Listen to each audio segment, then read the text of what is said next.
यहाँ से बेसिकली सबको फिजिक्स से थोड़ा थोड़ा डर लगना स्टार्ट होता है, तो मैं कोशिश करूंगा यहाँ से डर आपकी खत्म करूँ। अभी जैसा मैंने बोला है कि आपके फाउंडेशंस बहुत ही क्लियर होने चाहिए अगर आप यहाँ से अपनी जर्नी को आसान करना चाहते हैं। एक है वेक्टर्स का कंसेप्ट और एक है बेसिक मैथमेटिक्स। ये दो चीजें आपके ग्रिप में होनी चाहिए, तब आप यहाँ से आराम से एंजॉय कर पाएंगे। बट अगर वो आपके ग्रिप में नहीं है तो पहला काम आपको ये करना है कि उनको वापस से रिवाइज करनी है, और उसमें कहीं पे भी कंसेप्चुअल क्लैरिटी नहीं है तो मुझसे पर्सनली बात करके, जैसे भी हो 1-to-1 आके पर्सनली बैठ के मेरे साथ वो डाउट को क्लियर कर लेना है। नहीं तो फिर आप आगे का जर्नी बहुत ही मुश्किल आपको लगेगा। तो प्री रिक्विजिट है आपका बेसिक मैथमेटिक्स और वेक्टर्स का कंसेप्ट का क्लैरिटी, ठीक है। उसके बाद हम आगे का जर्नी आराम से कर सकते हैं। सबसे पहली चीज, आप मोशन जब बोलते हैं तो क्या मीन करते हैं? मोशन का मतलब है कि कोई, अगर मैं एज एन ऑब्जर्वर हूँ और मैं किसी चीज को देख रहा हूँ मूव करता हुआ, तो मैं कहता हूँ कि वो मेरे लिए क्या है, मोशन में है, राइट। कोई भी चीज अगर मेरे रिलेटिव अगर पोजीशन चेंज कर रही है अपनी, तो मैं कह सकता हूँ कि वो चीज मेरे साथ मेरे रिस्पेक्ट में मोशन है। इसका मतलब मोशन जो है वो क्या है, डिफरेंट डिफरेंट ऑब्जर्वर्स के लिए डिफरेंट दिखेगी, राइट। स्पर्शा, इसीलिए आपको बोलता हूँ कि आपको ऑफलाइन करें। आप सोचो ऑफलाइन में इतनी ये सब करते हो, हाँ, आपको फिर से भी खड़े रखूंगा और आधा घंटा आप खड़े होकर क्लास करेंगे फिर से वापस से, तो फिर अटेंटिव रहिए और क्लासरूम में बस वैसे बिहेव करिए, ठीक है। सो सो जब भी हम कह रहे हैं मोशन, जैसे हम कह रहे हैं, तो वो ये 100% है, ये ऑब्जर्वर स्पेसिफिक है। एक ऑब्जर्वर को जैसी मोशन दिखती है दूसरे को भी वैसी दिखेगी, इसका कोई मतलब नहीं है, ये रिलेटिव क्वांटिटी है। अब जैसे अगर आप एक कार में ट्रैवल कर रहे हो, आप आपकी कार के अंदर में कोई एक आपका को पैसेंजर है, ड्राइवर ही है, तो फिर आपको उसका उसका मोशन कैसा दिखेगा, रेस्ट दिखेगा, राइट। जैसे हम लोग एक दूसरे को भी क्या दिख रहे हैं, रेस्पेक्ट तो दिख रहे हैं, हम सभी एक दूसरे के रेस्पेक्ट में रेस्ट में है। बट अगर कोई अगर स्पेस में चले जाए बाहर में और उसके बाद ऑब्जर्व करे तो अर्थ घूम रहा है, अर्थ घूम रहा है तो ऑब्वियसली हम भी उसके साथ साथ क्या कर रहे हैं, घूम रहे हैं। तो हमको अब वो स्पेस में जाके देखेगा तो क्या बोलेगा, वो बोलेगा मोशन में, राइट। या कार के एग्जाम्पल में ही, अगर कार को अगर कोई देख रहा है कार के अंदर से, तो क्या बोलेगा, कार के अंदर की हर चीज क्या है, रेस्ट पे है। बट अगर बाहर से देखेगा तो क्या बोलेगा, मोशन में है। तो मोशन बेसिकली क्या है, एक रिलेटिव चीज है, ये एब्सोल्यूट चीज नहीं है। कौन ऑब्जर्वर है वो इंपॉर्टेंट है। जहां पे भी ऑब्जर्वर खड़े होकर चीजों को देखता है उसको हम फ्रेम ऑफ रेफरेंस कहते हैं। जब हम फ्रेम ऑफ रेफरेंस कहते हैं तो हम ये मीन करते हैं कि कहाँ से खड़े होकर आप चीजों को देख रहे हो। जैसे बोलते हैं ग्राउंड फ्रेम, इसका मतलब क्या है, ग्राउंड में बैठ के या खड़े होकर आप चीजों को देख रहे हो। कोई बोलता है लिफ्ट का फ्रेम, इसका मतलब लिफ्ट में आप चढ़ के उन चीजों को ऑब्जर्व कर रहे हो। तो फ्रेम ऑफ रेफरेंस का मतलब है कि कहाँ से खड़े होकर चीजों को देखी जा रही है, ठीक है। अब देखो एक चीज, इतना तो सभी को परसेप्शन है, समझ में भी आता है, कि मोशन जो है वो एक रिलेटिव चीज है। समझना और उस चीज को फॉर्मूले में अप्लाई करना, ये दोनों अलग अलग बातें हो जाती है। अब मैं आपको डिफरेंस थोड़ी सी समझाने की कोशिश करता हूँ, क्योंकि आप क्या बोलते हो उसके ऊपर डिपेंड करता है कि आपका कंसेप्चुअल क्लैरिटी कितने का है। जैसे अगर मान लो कि जैसे आप एक सड़क पे खड़े हो, ठीक है, एक सड़क पे खड़े हो, आप साइड में खड़े हो और फिर एक कार आती है और सपोजिटली आपको, मतलब जैसे एक हाइपोथेटिकल सिचुएशन है, आपको आके धक्का मारती है, ठीक है। अब ये इमेजिन करो कि अगर आपसे अगर कोई बोले कि कि व्हाट डिड यू ऑब्जर्व, तो आप बोलेंगे कि कार ने आके मुझे धक्का मारा, राइट, ठीक है, ये बोलोगे। अरे यही तो बोलोगे, कार ने आके, इसमें क्यों फंस रहे हो? हाँ, हाँ, कार ने तुम्हें आके धक्का मारा, यही तो बोलोगे। अब इमेजिन करो कार को चला मैं रहा हूँ, ठीक है, इमेजिन करो कार को मैं चला रहा हूँ, मुझसे अगर कोई पूछेगा कि क्या किया या किसने क्या किया है, तो मैं अगर मोशन की बात करूं, तो एक तो मुझे एक अंदर से मुझे ये पता है कि ड्राइव तो मैं ही कर रहा था, राइट। अब मुझे पता है एक्सेलेरेटर मैं ही दबा रहा हूँ, तो मैं ही ड्राइव कर रहा हूँ, कार मेरी चल रही होगी। बट मुझे क्या कार की मोशन दिख रही है? मैं ड्राइवर हूँ, मुझे कार की मोशन दिख रही है? नहीं, मुझे कार की मोशन नहीं दिख रही है। मुझे क्या दिखेगा, तुम मेरी तरफ आ रहे हो, राइट। मुझे दिखेगा नहीं दिखेगा, व्हाट आई सी इज तुम मेरी तरफ आ रहे हो। तो अगर फिजिक्स के पॉइंट ऑफ व्यू से अगर बोले कि व्हाट विल यू रिपोर्ट, तो आप क्या बोलोगे, मतलब मैं क्या रिपोर्ट करूंगा, आई विल रिपोर्ट दैट तुम रोड के किनारे खड़े थे, भाग भाग के आए मेरी तरफ और मेरे कार को मार। नहीं नहीं, हंस लो, but try to understand the difference between these two, right. मैं ये नहीं बोल सकता, अगर मैं मोशन की बात कर रहा हूं तो I can not say that my car went and hit you, because this is not what I'll observe. What I'll be observing is that you came and you hit my car. This is what I'll be reporting. अगर आप इन दोनों के बीच में difference समझते हो ना, इन दोनों रिपोर्टिंग के बीच में डिफरेंस समझते हो, तो ये समझ जाना कि अपने मोशन समझ गया, उसके बाद आप क्वेश्चन का जर्नी आसान होगा। अगर मान लो कि जैसे सपोजली इमेजिन करो कि जस्ट एक अगेन हाइपोथेटिकल सिचुएशन, इमेजिन करो कि छत पे गए हम दोनों और मैंने क्या किया, तुम्हें छत से नीचे गिरा दिया, ठीक है, धक्का मार दिया, ठीक है। हाइपोथेटिकल यार, हाइपोथेटिकल, ठीक है, आप जस्ट लो। सो छत से मैंने तुम्हें धक्का मार दिया, तो इंस्टेंटली क्या होगा? इंस्टेंटली बोलेगा हे भगवान मैं गिर रहा हूँ या गिर रही हूँ, राइट? मैं गिर रहा हूँ या गिर रही हूँ, यही आपकी रिपोर्टिंग होगी इंस्टेंटली। बट फिजिक्स के पॉइंट ऑफ व्यू से कितना वियर्ड है, आप क्या खुद को गिरता हुआ देख सकते हो? नहीं। खुद को गिरता कैसे? आप क्या देखोगे? जमीन आपके पास आ रहा है तो आपको उल्टा चिल्लाना चाहिए, हे भगवान जमीन मेरी तरफ आ रहा है, नॉट आप गिर रहे हो। Understand the difference between these two, ठीक है? तो आपको जो चीज दिखता है आपको वही बोलना है, आप क्या जानते हो ये नहीं बोलना है। आप जानते हो कि मतलब जो आप पहली चीज जो बोल रहे थे, जैसे कि मैं गिर रहा हूँ या गिर रही हूँ, क्योंकि आपको पता है अर्थ तो स्टेशनरी रह रही है, आप ही नीचे गिर रहे हो, right? Because that is how you have seen everyday happening. आप किसी भी चीज को छोड़ते हो तो वही नीचे गिरता है, थोड़ी इसके पास आता है। It is not how it happens. इसका मतलब क्या है? आपको ये पहले से पता है कि आप ही गिर रहे हो, बट पता होना और दिखना दोनों अलग चीजें हैं। आपको फिजिक्स में जब भी क्वेश्चन सॉल्व करना होता है या मोशन देखना होता है तो आपको जो दिखती है आपको वही बोलना होता है, आप क्या जानते हो ये नहीं बोलना होता है। ड्राइविंग मैं कर रहा हूँ ये मुझे पता है, मुझे पता है मेरी कार मूव कर रही है, बट जब मुझे कोई बोले रिपोर्ट करो कि क्या हुआ है, तो रिपोर्टिंग आप वही करोगे जो आप देख रहे हो। तो देखा क्या कि आप मेरे पास आए और मेरे कार को हिट किया, तो मैं यही रिपोर्ट करूंगा। You were moving and my car was stationary, you hit me. मैंने ये रिपोर्ट किया कि मैं नहीं गिर रहा था, मेरे को किसी ने धक्का मारा तो अर्थ मेरी तरफ आना शुरू हो गया। That is what I will report, ठीक है? तो मोशन में इतनी सी बात अगर आप समझते हैं तो बहुत ही आसान काम होने वाला है आगे का जर्नी का। आप ध्यान रखना कि आप जानते हो और क्या देख रहे हो, ये दो अलग चीजें हो सकती है, ठीक है? उसका बेसिक डिफरेंस समझना है, ठीक है? अब इस पे आगे बढ़ते हैं। सबसे पहले मोशन को डिफाइन कर लेते हैं। मोशन का मतलब क्या है? Motion is when the position of an object changes with respect to an observer. The object is said to be in motion. Thus motion is not absolute, मतलब हर जगह से एक नहीं दिखेंगे आपको। motion is not absolute, it's relative quantity.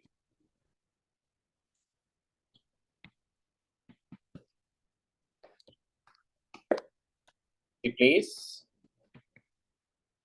from where observation is being done is frame of reference.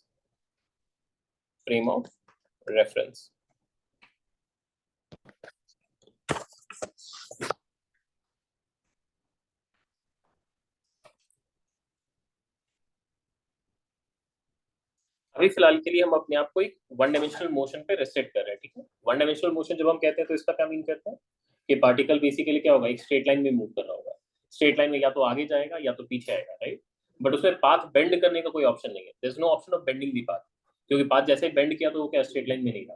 तो return back करना allowed है, रिटर्न बैक करेगा तो फिर वो क्या होगा, स्ट्रेट लाइन नहीं चलेगा। Just imagine this to be similar to, जैसे एक रोप टाइड है और उस रोप के ऊपर आपको वॉक करने का है, so you don't have an option of going sideways.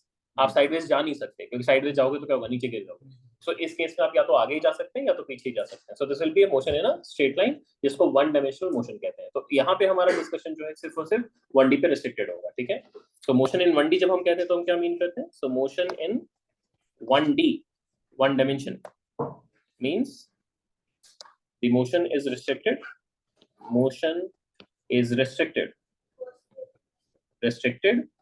along a straight line, ठीक है? So therefore the path cannot bend, ये बेंड नहीं कर सकती है, ठीक है? अब ऐसे ही मोशन को सपोजली मैं एनालाइज कर रहा हूँ, ठीक है? एक नंबर लाइन बना लेते हैं। सपोजली ये मेरे लिए नंबर लाइन है और ये नंबर लाइन को मैं एक्स एक्सिस कह लेता हूँ। Let's say this is x axis. इस एक्स एक्सिस में मान लो मैंने यहाँ पे ओरिजिन लोकेट कर रखा है, this is x equal to 0, और कोई भी एक पर्सन है, मान लो इस पर्सन को मैं ऑब्जर्व कर रहा हूँ, ये पर्सन मुझे दिख रहा है x इक्वल टू x1 पे at time t equal to t1, ठीक है? इसी इंसान को मैं थोड़ी देर बाद देख रहा हूँ, तो ये यहाँ पे दिख रहा है मुझे, ये है at x equal to x2 at time t equal to t2, ठीक है। मतलब t1 टाइम पे देखा मैंने, मुझे वो दिख रहा है x1 पे है, t2 टाइम पे देखा और मुझे वो x2 पे दिख रहा है, और ये मैंने आपको बता दिया कि ये स्ट्रेट लाइन में ही चल रहा है, ठीक है। अब आपको ये पूछा जाए अगर सपोजली कि इस पार्टिकल ने कितना डिस्टेंस ट्रैवल किया बिटवीन t1 टू t2, मतलब t1 टाइम से t2 टाइम के बीच में उसने कितना डिस्टेंस ट्रैवल किया, x2 माइनस x1। कितने लोगों को लगता है x2 माइनस x1 होगा? कितने लोगों को लगता है x2 minus x1 is the distance travel between time t1 to t2? मैंने क्वेश्चन ये पूछा है कि t1 से t2 टाइम के बीच में इस पार्टिकल ने या पर्सन ने कितना डिस्टेंस ट्रैवल किया है। आंसर कुछ लोग कह रहे हैं x2 माइनस x1, ठीक है, mod of x2 minus x1 लगा लेते हैं, ठीक है। आप mod of x2 minus x1, चलो यही लिख दिया है। कितने लोग अग्री करते हैं? अगर बाकी लोग अग्री नहीं कर रहे तो ऑब्वियसली आपके पास कुछ और आंसर होना चाहिए। मैं आपसे आंसर पूछूंगा कि आपका आंसर डिसएग्री क्यों कर रहे हैं।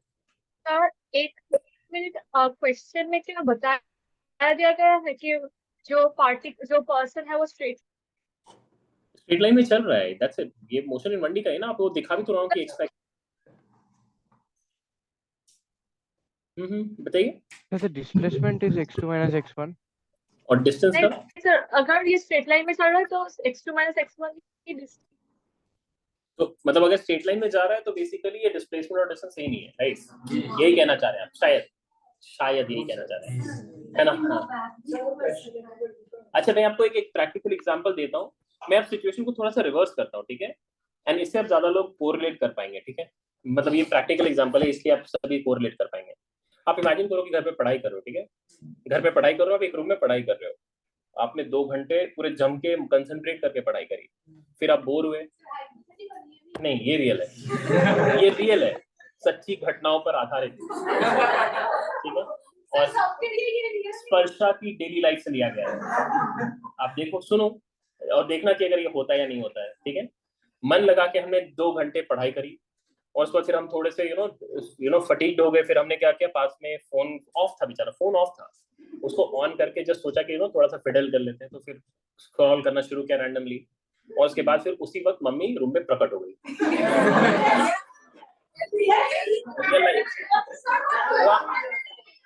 हाँ, अभी कहानी खत्म नहीं हुई है प्लीज, ठीक है। तो अभी क्या हुआ कि आपने देखा, मतलब मम्मी ने देखा उसको, तो ऑब्वियसली मम्मी गाली करके गई, ठीक है। मम्मी का काम क्या है, यही तो काम है ना। तो मम्मी ने डांटा, मम्मी ने बोला कि यार तुम हमेशा क्या मोबाइल फोन में लगी रहती हो।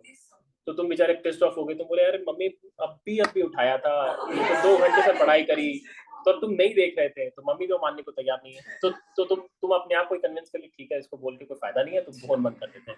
तुमने वही किया, तुमने फोन बंद कर दिया, उसके बाद फिर तुम पढ़ने बैठ गए। फिर से क्या हुआ, 1.5-2 घंटे बीत गए, फिर से तुम फटीक हो गए, और फिर से तुम सोचे कि अब चलो ठीक है फोन उठा लेते हैं। मम्मी इस बीच में तो नहीं थी, इस बीच में मम्मी बिल्कुल नहीं थी, अपने डेली कोर्स में बिजी थी।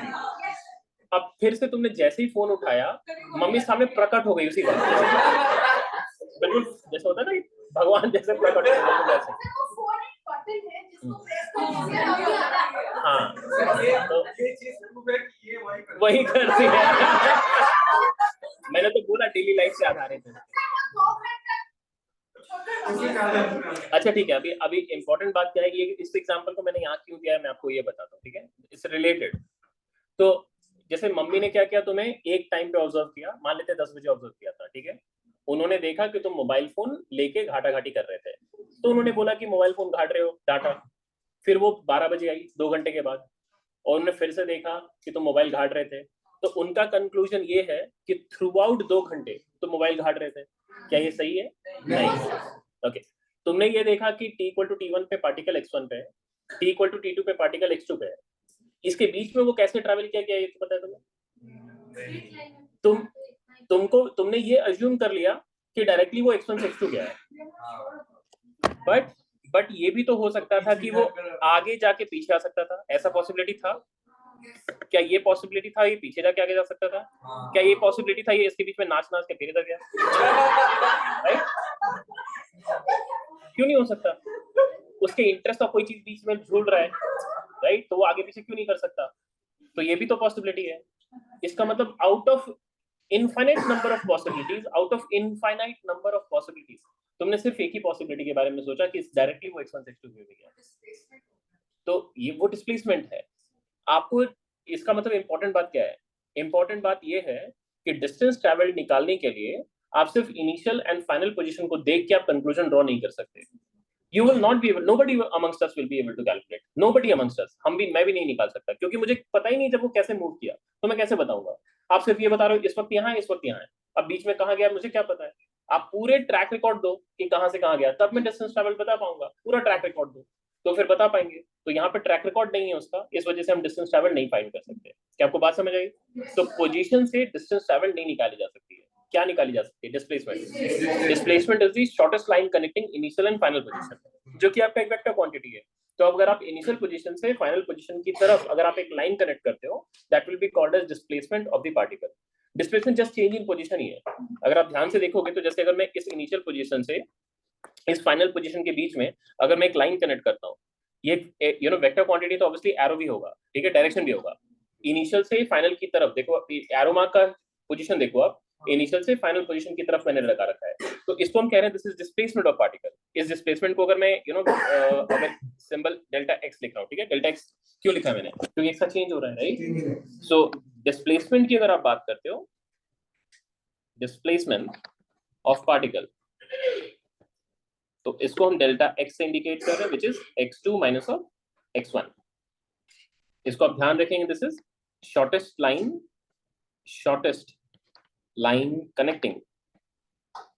connecting initial to final position. Initial से फाइनल पोजीशन के बीच में जो आप शॉर्टेस्ट लाइन कनेक्ट कर रहे हो वो लाइन है इनिशियल टू फाइनल पोजीशन. ठीक है, ये चीज का ध्यान रखेंगे. ऑब्वियसली ये एक वेक्टर क्वांटिटी है, right. It's a vector quantity, it's a vector. ये वेक्टर है, इसका डायरेक्शन होगा. अगर आप x2 माइनस x1 कैलकुलेट कर रहे हो, ये पॉजिटिव आ रही है, इसका मतलब क्या है? इसका मतलब जिस तरफ पॉजिटिव एक्स एक्सिस है उसी तरफ इसका डायरेक्शन है. अगर ये नेगेटिव आ गया, इसका मतलब क्या है? जिस तरफ आपने पॉजिटिव चूज कर रखा है उसके क्या होगा? उल्टे तरफ हो जाएगा. और वो कब हो सकता है? जब x2 x1 से कम हो जाए. अगर उसकी फाइनल पोजीशन सोचो यहाँ पे कहीं है, यहाँ पे कहीं है, तब आप ये डिस्प्लेसमेंट निकालोगे तो इधर एरो मार्क लगाना पड़ेगा. और ये देखोगे तो पॉजिटिव एक्स एक्सिस से क्या है? उल्टे तरफ है. तो इस केस में आप क्या बोलोगे? डिस्प्लेसमेंट आपका नेगेटिव आ रहा है. आ रही बात समझ में? So this since it's a vector quantity, positive negative सब कुछ ले सकता है. It can be positive, negative as well as zero. ठीक है, तीनों वैल्यूज ले सकता है. पॉजिटिव लेने का मतलब है x2 is greater than x1, negative लेने का मतलब है x2 is less than x1, and zero तो मतलब है कि x2 और x1 सेम हो गए, फाइनल पोजीशन और इनिशियल पोजीशन आपका कोइंसाइड करते हैं. ठीक है. डिस्टेंस ट्रैवल के लिए अगर आपसे कोई पूछे कि डिस्टेंस ट्रैवल कितनी है, डिस्टेंस ट्रैवल क्या है? डिस्टेंस ट्रैवल विल बी, अगर फॉर्मूला में लिखें तो मतलब it is the total path length covered by object in motion. तो अगर मैं डिस्टेंस ट्रैवल को सपोजली s कह रहा हूँ, s कह रहे हैं, ठीक है, तो क्या मैं ऐसे लिख सकते हैं? s will be greater than और equal to mod of x2 minus x1. लिख सकते हैं क्या? लिख सकते हैं ना? या तो वो बड़ा होगा या तो इक्वल होगा. अगर आगे जाके पीछे भी आया तो बढ़ गया वैल्यू. ठीक है, तो डिस्टेंस ट्रैवल हमेशा ग्रेटर देन और इक्वल टू डिस्प्लेसमेंट होगा मैग्नीट्यूड वाइज. ठीक है, इस चीज का ध्यान रखेंगे. इक्वालिटी कब होल्ड करेगा? ये तो पूरा का पूरा स्ट्रेट लाइन ही है. हाँ, तो ये स्ट्रेट लाइन नहीं था क्या? ये स्ट्रेट लाइन वो डायरेक्टली x1 से x2 ही जब Sir, when it moves in one direction only in a straight line. तब स्ट्रेट लाइन बोलने की जरूरत क्या है? जब आपने बोल दिया moves in one direction, straight line बोलना जरूरत है क्या? Moving in one direction, do you need to emphasise it is moving in a straight line? No. One direction का मतलब ही तो स्ट्रेट लाइन होता है ना, राइट. सो आप बेसिकली ये बोलेंगे कि अगर पार्टिकल बिना डायरेक्शन को चेंज किए चल रही है, बिना डायरेक्शन को चेंज किए चल रही है, तो फिर पक्का है कि देखो इसको फिर से पीछे, क्या नो पीछे जाकर खींच, क्या नो दाढ़ी जाकर, अब बता रहा, ओट ओट ओट ओट ओट दाढ़ी सुन, पूरा बाल फोटा, पूरा दाढ़ी सुन है. और आपको भी बोल रहा हूँ, ये आप भी फंसेंगे. वो अभी आपको भी अगली बार पनिशमेंट मिलेगा, इसलिए उसके सामने बैठना ही नहीं है. ठीक है, मैं आपको भी फंसाऊंगा अगली बार, इसलिए उससे दूर रहना है. अभी दीवार से चिपकिए, आप दीवार से चिपकिए, स्पर्शा दीवार से चिपकिए. यस. सो अगर आपसे कोई पूछे कि डिस्प्लेसमेंट और डिस्टेंस ट्रैवल्ड इक्वल कब होंगे मैग्नीट्यूड में, तो आपको सिंपल ये जवाब देना है कि अगर वो पार्टिकल बिना डायरेक्शन चेंज किए चलती है तो फिर पक्का है डिस्टेंस और डिस्प्लेसमेंट क्या हो जाएंगे आपके, सेम हो जाएंगे। समझ आ रही है? आपको ये बोलने की जरूरत नहीं है स्ट्रेट लाइन में चल रहा है बिना डायरेक्शन चेंज किए। स्ट्रेट लाइन का मतलब ही है कि आप मतलब अगर डायरेक्शन चेंज नहीं कर रहा है तो फिर स्ट्रेट लाइन में ही चल रहा है। और आप ये अगर बोलते हैं कि स्ट्रेट लाइन में चलने से ही हो जाता है तो गलत है, क्योंकि स्ट्रेट लाइन में आप वापस आने वाले केस को कवर नहीं कर रहे हो। आई बात समझ में आपको? ठीक है, तो you need to understand that. मतलब x1 से x2 स्ट्रेट लाइन में चल रहा है बिना बिना डायरेक्शन चेंज किए। ठीक है, so s will be equal to, ऐसे लिख लेते हैं, s will be equal to mod of x2 minus x1 if object moves without change in direction, without change in direction। ठीक है, ओके। अगर मैं पोजीशन की बात करूं, पोजीशन, किसी ऑब्जेक्ट का पोजीशन अगर मैं मेजर करता हूं तो पोजीशन बढ़ सकता है, घट सकता है, राइट? जैसे अगर मैं ये इसको ही अगर सोचो, ये यही पर्टिकुलर सोचो, ये ऑब्जेक्ट है जो हमारे लिए मोशन है, तो हो सकता है ये आगे जा रहा हो। तो अगर मैं एज एन ऑब्जर्वर यहाँ से देख रहा हूँ, सोचो ऑरिजिन पे मैं खड़ा हूँ, तो मैं अगर देख रहा हूँ तो ये आगे जा रहा है फिर पीछे आ रहा है, तो इस केस में क्या होगा, पोजीशन बढ़ के फिर घटेगा, राइट? पोजीशन पहले बढ़ रही होगी फिर घटेगी, फिर ये पीछे चला गया तो पोजीशन नेगेटिव हो जाएगी, राइट? You understand this? तो पोजीशन बढ़ सकता है, घट सकता है, पॉजिटिव वैल्यू ले सकता है, नेगेटिव वैल्यू ले सकता है। बट डिस्टेंस ट्रैवल की अगर हम बात करते हैं, डिस्टेंस ट्रैवल्ड, कितना डिस्टेंस आप ट्रैवल कर रहे हो, क्या ये बढ़ घट सकता है? सिर्फ बढ़ेगा ही, घट नहीं सकता, राइट? आप जो भी जिस भी डायरेक्शन में जा रहे हो, आप वापस भी आ रहे हो तो भी you are travelling extra distance, और उसको आप न्यूमेरिकली ऐड ही करोगे। डिस्टेंस ट्रैवल्ड या तो कांस्टेंट रहेगी, कांस्टेंट रहने का मतलब क्या, आप एक ही जगह पे रेस्ट पे आ गए हो, यू आर नॉट मूविंग, तो उस केस में क्या होगा, डिस्टेंस ट्रैवल्ड आपका कांस्टेंट हो जाएगा। और अगर आप जैसे ही मूव करना शुरू किए, irrespective of the direction of movement, वो डिस्टेंस ट्रैवल क्या होगा, एड अप ही होगा। तो डिस्टेंस ट्रैवल कभी घटती नहीं है, इस वजह से। और ये तो सिर्फ यू नो जस्ट लेंथ है, this just a length, length कभी नेगेटिव भी नहीं हो सकती है। तो डिस्प्लेसमेंट जो था वो क्या था आपका, positive, negative, zero, increasing, decreasing, कुछ भी हो सकता है। बट अगर आप डिस्टेंस ट्रैवल की बात कर रहे हैं तो ये कभी नेगेटिव नहीं हो सकता, और कभी भी ये आपका डिक्रीज नहीं कर सकता। ठीक है, it will always be increasing. इसलिए कहते हैं कि distance travelled is a non decreasing function.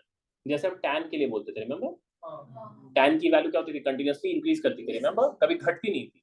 तो वैसे ही यहाँ पे भी ये डिस्टेंस ट्रैवल कभी घटता नहीं है, ये कांस्टेंट हो सकता है बट ये कभी घटेगा नहीं। समझ आ रही है? तो इसके लिए ध्यान रखिएगा, ये मैं मेंशन कर रहा हूँ, distance travelled is a non-decreasing function, non-decreasing function. Distance traveled is a non-decreasing function, which means it can never decrease, it can never decrease.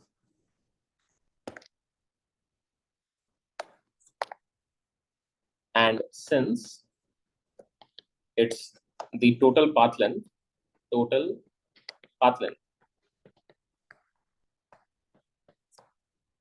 it can never be negative, never be negative, ये कभी negative नहीं हो सकती। ठीक है,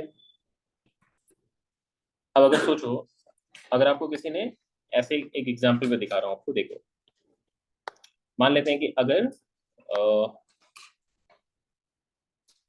S1 is displacement and S2 is distance traveled. S2 is distance traveled, which of the following graphs are possible? कौन सी graphs आपके possible है, बस आपको ये पूछा जा रहा है। पहला,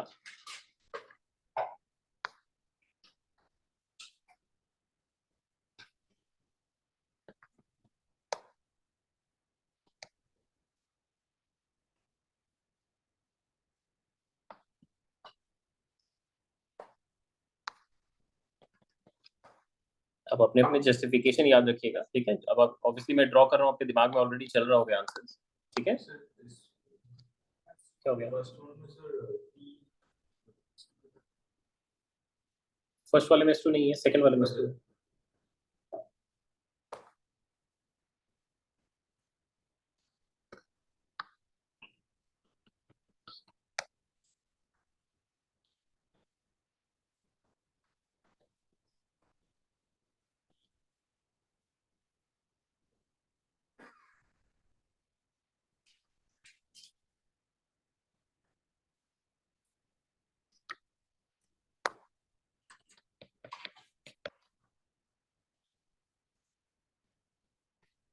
मल्टीपल चॉइस करेक्ट हो सकते हैं, ठीक है।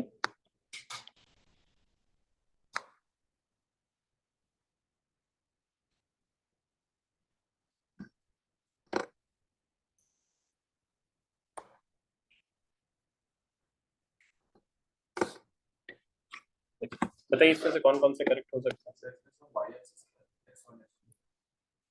वाई एक्सिस में तो दिया हुआ है S1 S2 1 and 2.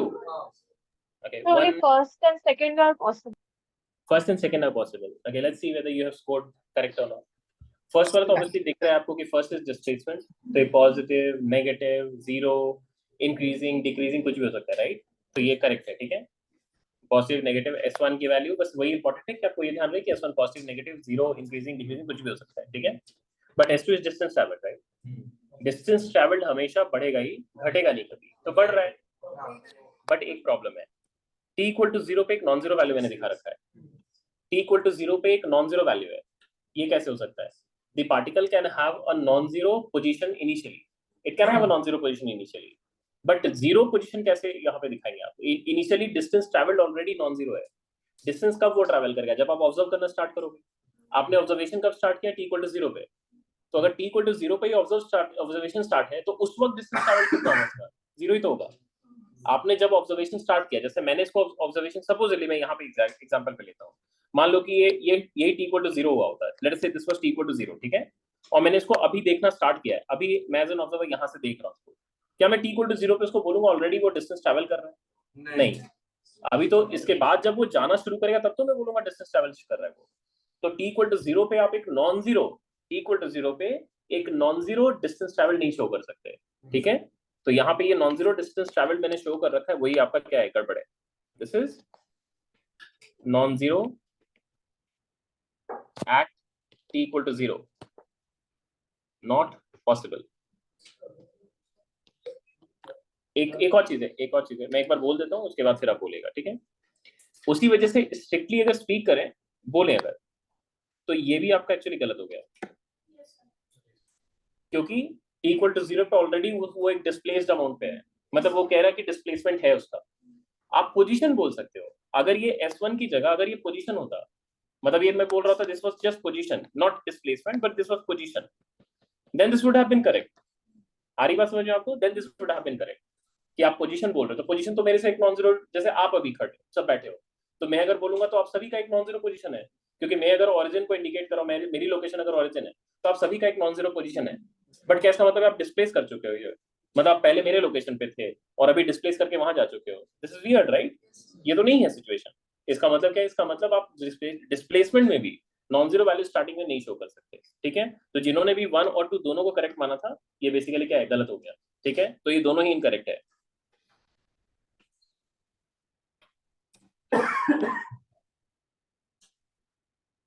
Non zero value at t equal to 0 not possible. Non zero value at t equal to 0 किसका हो सकता है? ये हो सकता है किसके लिए? फॉर पोजीशन, ठीक है। This is possible for position. Distance travelled, displacement, ये सब चेंज से रिलेटेड है कि जब भी ऑब्जेक्ट चेंज करेगा अपना पोजीशन, तब तो आप बोलोगे कि डिस्टेंस ट्रैवल्ड हुआ या डिस्प्लेसमेंट हुआ। बट t इक्वल टू 0 पे कहाँ डिस्टेंस और डिस्प्लेसमेंट आप चेंज करने की बात करेंगे, उसके बाद आप बात करेंगे, तो इसलिए यहाँ से स्टार्ट नहीं कर सकते, तो इसलिए दोनों ही इनकरेक्ट हो गए, ठीक है। ऑप्शन सी तो ऑब्वियसली इनकरेक्ट दिख रहा है, एक ही टाइम पे दो नहीं हो सकते, राइट? तो ये भी इनकरेक्ट। ऑप्शन 4 करेक्ट, ये बढ़ा Incorrect because distance can't be decreased. यहाँ पे देखो ये पोर्शन आपको समझ में आएगा, this is decreasing right, this is not possible right, इसका मतलब एक भी ऑप्शन मैंने करेक्ट नहीं किया, ठीक है, none of this was incorrect. एक ही टाइम पे दो दो डिस्प्लेसमेंट कैसे हो सकता है, आप ओमनी प्रेजेंट नहीं हो सकते ना, आप ओमनी प्रेजेंट होंगे तो हो सकता है ना, ओमनी प्रेजेंट नहीं हो सकते, एक ही टाइम पे दो दो वैल्यूज नहीं ले सकता है, ठीक है, two values at same time ये नहीं हो सकते, ठीक है। Okay. अगर मान लो ऐसा एक क्वेश्चन है, the position of a particle moving along x-axis varies with time as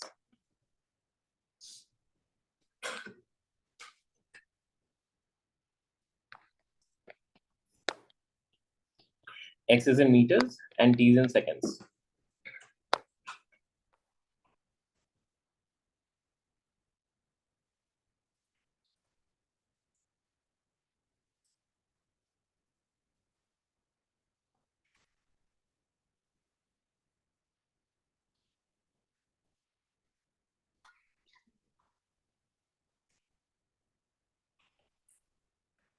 Values mark कर देते हैं इनका,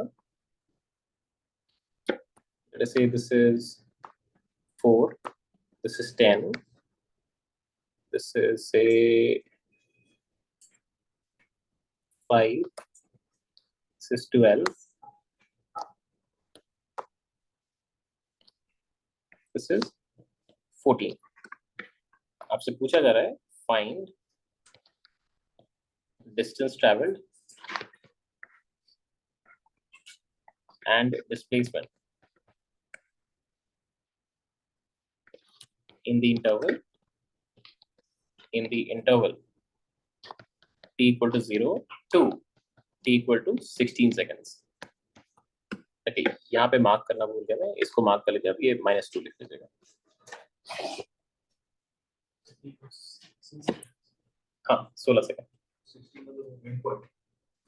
नहीं ये तो एकदम बिल्कुल ऐसे दिखा रहा है, ये इन्फिनिटी चलेगा, ठीक है। बताओ क्या होगा, जल्दी करो, जल्दी हाथ बढ़ाओ।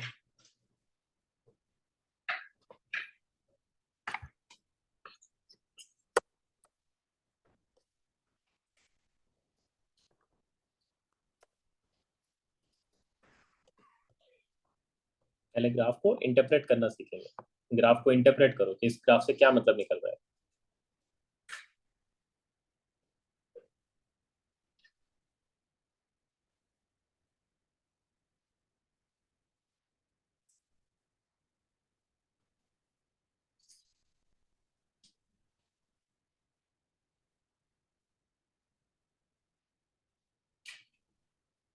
Will we send this? Yes, attempt करो फिर दिखाओ।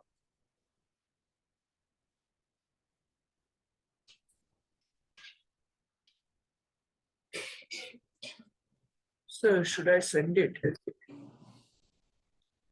हम्म,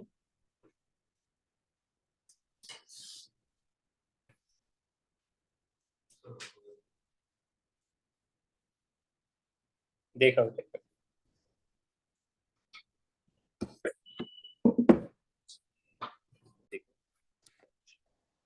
अगर मैं इसको नंबर लाइन पे अगर प्लॉट करता, सपोजली मैं इसको नंबर लाइन पे प्लॉट करना चाहता हूँ कि कैसा दिख रहा है यहाँ पे, ये एक्स है, ठीक है, t इक्वल टू 0 पे पार्टिकल कहाँ पे है, t इक्वल टू 0 पे कहाँ पे पार्टिकल, x इक्वल टू 4, तो मैं अगर यहाँ पे सपोजली x इक्वल टू 4 का मार्किंग करता हूँ, this is x equal to 4, तो पार्टिकल t इक्वल टू 0 पे बेसिकली कहाँ होगा, यहाँ पे होगा, करेक्ट है ना।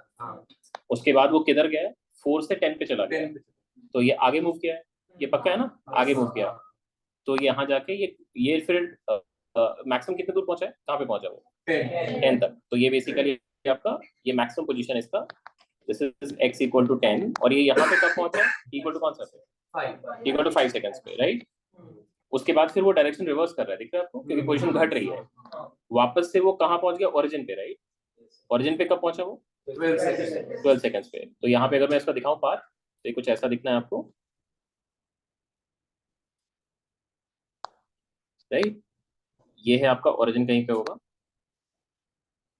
This is x equal to 0 and this is at t equal to 12। समझ आ रही है आपको? उसके बाद फिर वो इसी डायरेक्शन में चला फर्दर चला और फिर कहाँ के रुक चुका है, -2। तो ये हो गया x इक्वल टू -2, करेक्ट है।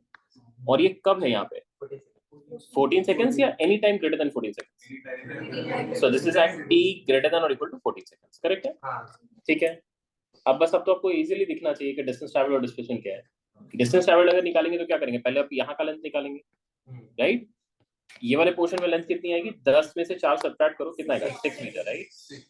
और फिर यहाँ पे ये 10 है और ये कौन सा है, x इक्वल टू -2 है, तो इनके बीच में कितना है, 12 है ना। तो यहाँ से यहाँ तक का ये जो लेंथ है, दिस लेंथ इज 12, करेक्ट है। तो टोटल डिस्टेंस ट्रैवल की अगर हम बात कर रहे हैं तो क्या है, 6 + 12 which is basically 18 मीटर। समझ आएगा आपको। और अगर हम डिस्प्लेसमेंट की बात कर रहे हैं तो shortest line connecting initial to final position, initial से फाइनल पोजीशन के बीच में शॉर्टेस्ट लाइन कनेक्ट करो, ये इधर आएगा। और ये 6 मीटर बैकवर्ड्स है, 6 मीटर बैकवर्ड्स है, राइट। इसका मतलब ये क्या बोलेंगे आप यहाँ पे, -6 मीटर। आई बात समझ में। डिस्प्लेसमेंट निकालने के लिए आप डायरेक्टली फाइनल माइनस इनिशियल भी कर सकते थे। फाइनल पोजीशन कितना है, -2, इनिशियल पोजीशन कितना है, 4, तो क्या करेंगे, -2 -4, वो भी कर सकते थे। आई बात समझ में। बट जब भी ऐसे ग्राफ भी होते हैं आपको x और t का, हमेशा इसको इस तरह से रिलेट करना सीखो कि कौन से टाइम पे वो कहाँ पे था, ये उसी की वेरिएशन उसमें दे रखी होती है, ठीक है।